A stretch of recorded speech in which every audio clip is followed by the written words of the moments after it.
District 15 is heating up. You think the presidential race is all we talk about around here? The Dan Yorke State of Mind program is brought to you in part by Lookout Rhode Island and Takeo Comfort Solutions. You know, if I lined up 10 people anywhere in Rhode Island and asked them, where's District 15? They say, I don't know. If you ask people in District 15, where's District 15? They probably say, I don't know. But they may know who their rep is, the Speaker of the House, Nick Mattiello, who is seeking re-election and who will be here tomorrow night to answer some questions about the campaign. And it's been kind of a doozy. And a controversy has kind of bubbled up within it. His opponent, the Republican winner of the primary, Steve Frias, is here. And I'm sure he's got a lot to say about the controversy. And we actually get to a couple of issues, which would be a service to the constituents. Welcome aboard. Thank you for tuning in to the program. Let's swing over to the rundown camera real quick and just, we're getting to the end. 6 days. And Hillary is gasping for air. Headlines for her are, you know, yeah, she thinks she's moving past the FBI review. What, with Miss Universe? I guess it's kind of like Back to the Future for that particular campaign right now. And the national polls obviously are swinging Donald Trump's way, but you know, there's still some fat in there for Hillary Clinton on a state-by-state basis, even though the Electoral College is certainly shortening up a little bit. Donald Trump had a recommendation for Wisconsin voters that I got a kick out of last night. This is a message for any Democratic voter who have already cast their ballots for Hillary Clinton and who are having a bad case of buyer's remorse. In other words, you want to change your vote. Wisconsin is one of several states where you can change your early ballot if you think you've made a mistake. A lot of stuff has come out since you voted. So if you live here or in Michigan or Pennsylvania or Minnesota, those 4 places, you can change your vote to Donald Trump will make America great again, okay? It's not going to happen.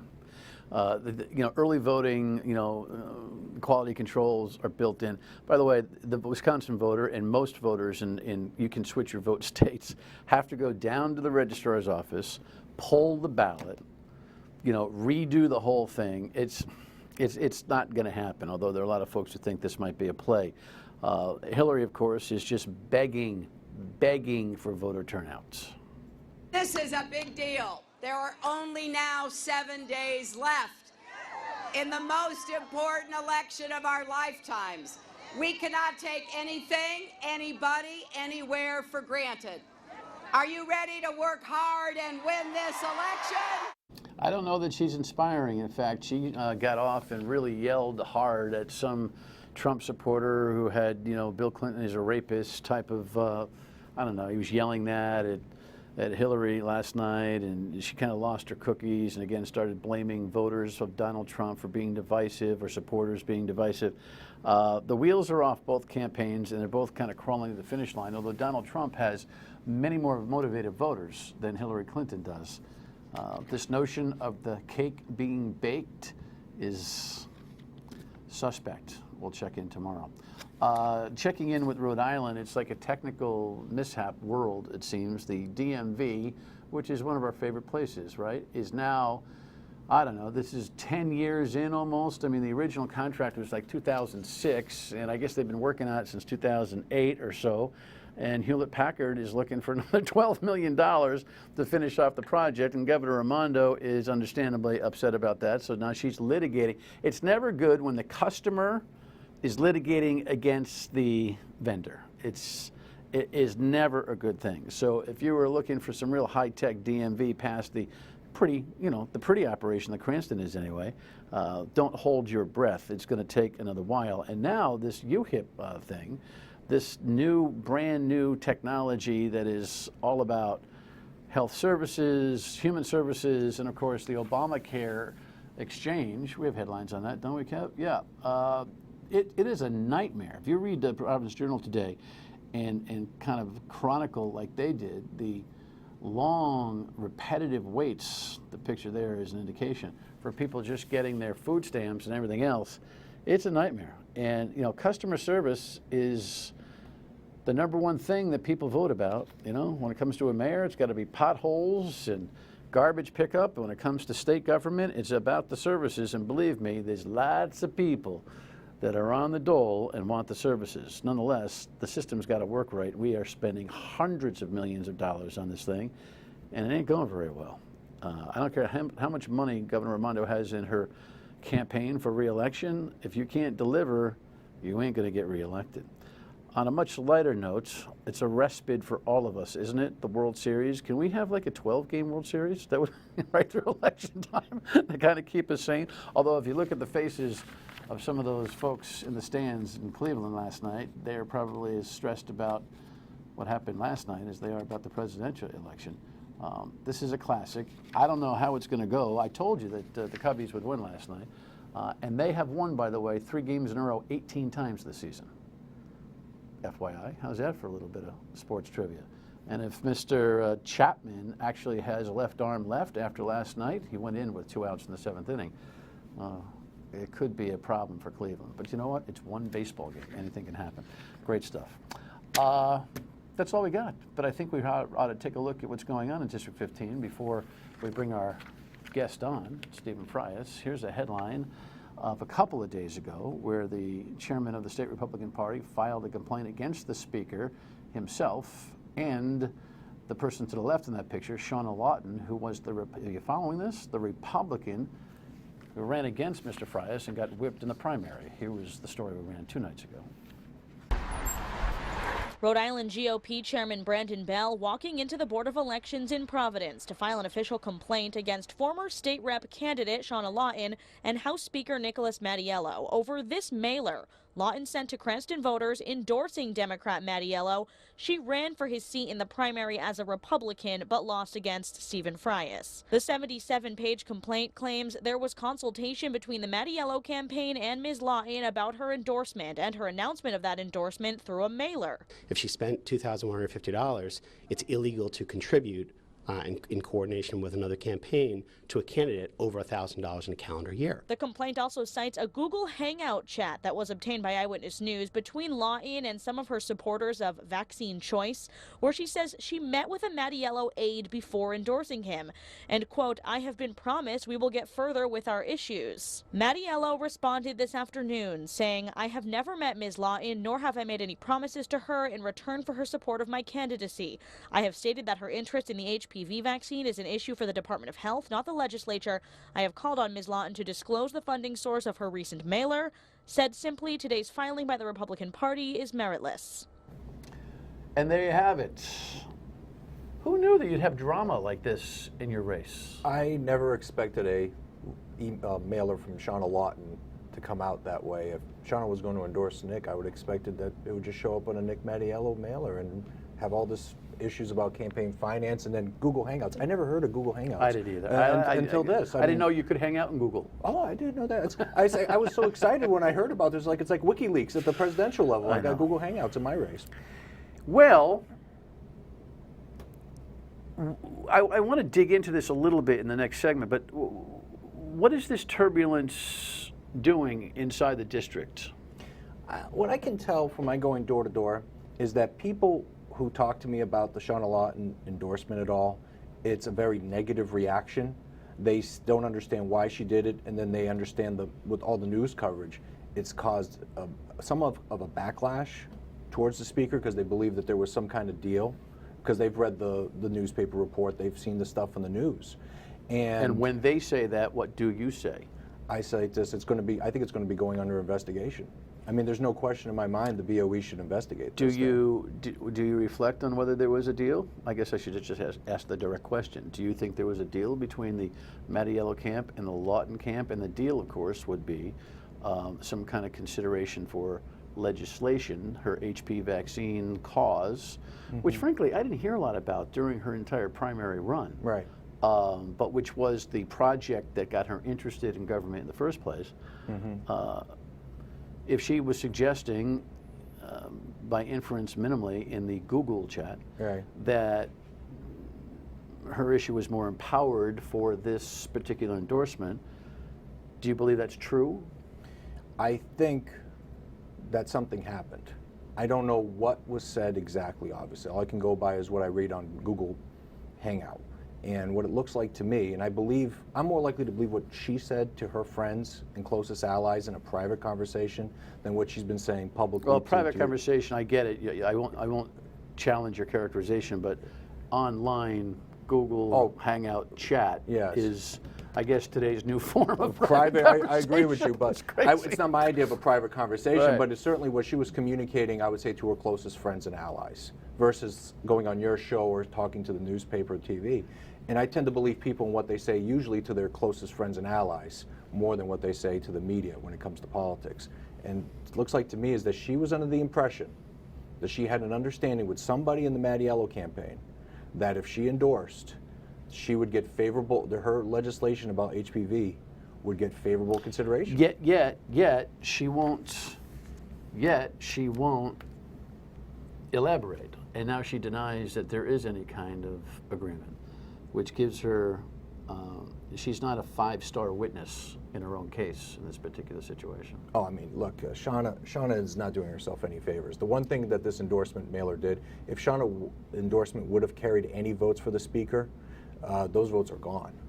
I mean, I don't even know if people who are supporting her before are supporting her now anymore after all this. All right, when we come back, we're going to talk some issues because this guy's running, for more than just one-on-one with Shawna Lawton. That's already taken care of. He won the primary.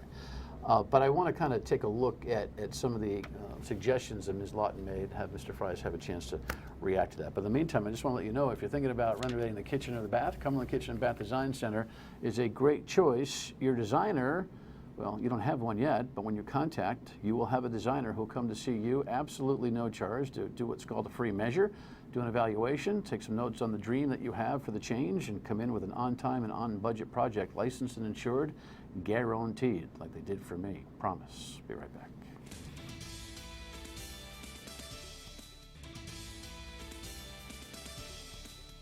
The campaign finance reports will be out in January. Well, why don't you just tell me? Who gave you the money to do this? I don't need to tell you. Supporters to friends of Shawna Lawton. I don't need to tell you. Actually, you do. You're going to have to tell somebody, maybe under oath now. That's possible. And again, this is very strange that I'm talking to the Republican primary winner about the general election against the House Speaker, and we're still talking about the candidate that you put to bed by a 3-to-1 margin. But here's why, and you saw the story in the other segment. Here's the flyer, if we can put the flyer up. This is the mailer, so to speak. Kev, if you have, thank you. So this is what started all of this. Based on what I learned in the campaign trail, I'm supporting Nick Mattiello for state representative. I have serious concerns, and stay on that if you will, Kevin, for a minute. The other one, thanks. This is the back side, the flip side. Flip it around. Go back. There you go.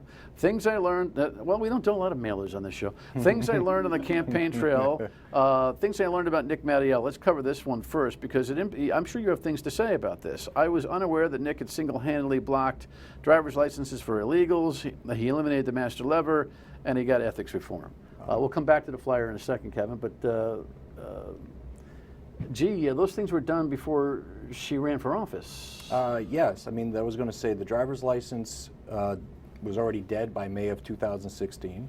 The ethics reform legislation was introduced in May of 2016. And the master lever was a 2014 initiative. So if you were not going to run against Speaker Mattiello because of those reasons, I mean, if you knew about those things already, why would you have run against him if those were the reasons you're endorsing him now? I mean, it just doesn't make any logical sense. Right. It'd be great to have a conversation with her about that. I did already on the radio, and you can find that on WPR on the podcast. It's like, Shawna, did we not do any homework? But then the other thing she learned, go back to the flyer, about you. You're in this for all the wrong reasons. Your legal work for National Grid is a big conflict of interest and makes her very concerned. And your revolving door patronage job with your wife at the PUC is everything that's wrong with Rhode Island. All right. What'd you do to make her mad, by the way? Oh, I don't think I made her mad. I think I made Mattiello mad by running, and then that mailer. That's why I believe there's some working together there. That's not Shawna Lawton's language in general against me during the primary. That's the language that comes out of the Mattiello camp since in October. Okay. So in regards to all the wrong reasons. All the wrong reasons. I concur with you. The second two bullets are definitely generated from the Mattiello perspective in the general election. That's documented. Yeah. But her assertion that you're running for all the wrong reasons, she had to put her name on that at least. I'm guessing she couldn't explain the other 2 points because they're somewhat complicated. Did you guys have some kind of thing at the end of the primary? Did you have an agreement, by the way, to support the other based on whoever won? I'll tell you. I mean, at the Schofield Armory, where both she and I voted, we were there Tuesday morning. We were talking. She said, "Steve, I know we had a conversation at the beginning about running. I just want to know, are we going to support one another no matter who wins?" And I said, and was in front of a witness, I said, "Shawna, no matter what, I'm going to support you over Nick Mattiello." And she said, "I agree, I'll do that too." It was something of that nature. Any conversations or breakdown occur after the primary? The only thing I didn't do is I didn't call her up. She lost. And so and usually how it works. Asking for her endorsement? Right, or something. I didn't do that. I waited for her to call me to say I concede. All right. How Well, we can work together. It's minutia. The other two accusations, clear this thing up. You do legal work. You're a lawyer. You and your wife have been interactive with the PUC and the National Grid. I'm not going to try this case here, but explain to me what the allegation, your response to the allegation. Yeah, it's pretty simple. On National Grid, yes, I work at a law firm that has National Grid as a client, and I've already made it clear numerous times I'm not going to vote on anything directly impacting National Grid at the General Assembly. You just recuse yourself. That's how you handle these sorts of issues. Which is strewn through the General Assembly's behavior. They have to do that because of the part-time nature of the legislature. Exactly. There's numerous lawyers up there, and they try to recuse themselves whenever there's an issue that could affect the client. By the way, we don't need any more lawyers, but we may give you amnesty. Okay. And in regards to the second issue, my wife has a classified civil service job at the PUC. This is not a patronage job like they have at the State House. She was hired before she was my wife. She was promoted under another chairwoman 7 years after I left, and she could only be removed for cause. So I don't know what they're talking about except trying to make something up. And when you have nothing, you just throw stuff out there. Well, you don't have much of a legislative track record, because you're not a legislator. That's true. So, I mean, this is the challenge that an incumbent has when they're, going after somebody, and whatever. We'll talk to the Speaker about these charges tomorrow and see what he has to say about it and see whether he actually clamps down on it or tries to weigh in another direction. Development, though, in this situation, a pretty prominent guy in Cranston has decided to endorse the Speaker. We'll get Steve's reaction to that and actually talk about a couple of things he'd like you to think about in terms of this vote. Stay with us.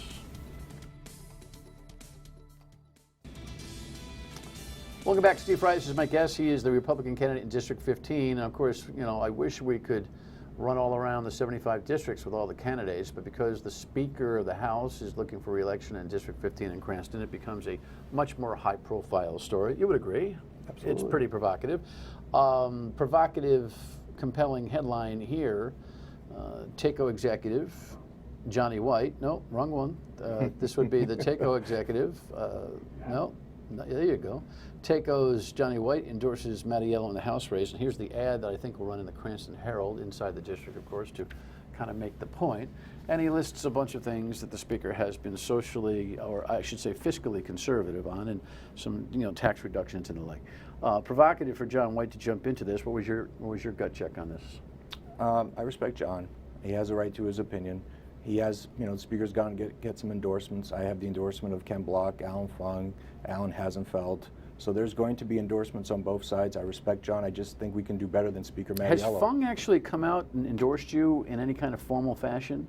Actually, he's on my palm card. He's on my mailer saying he's endorsing and supporting me. But I haven't issued a press release about it. But I could do that today. It's interesting because he's kind of soft-pedaled this, hasn't he? I mean, in some ways, the fiscal solvency of Cranston is due in part to Nick Mattiello bringing home some bacon. I disagree with that. Why? Okay. Two things. Alan Fung has not soft-pedaled it. He's been very clear about supporting and endorsing me.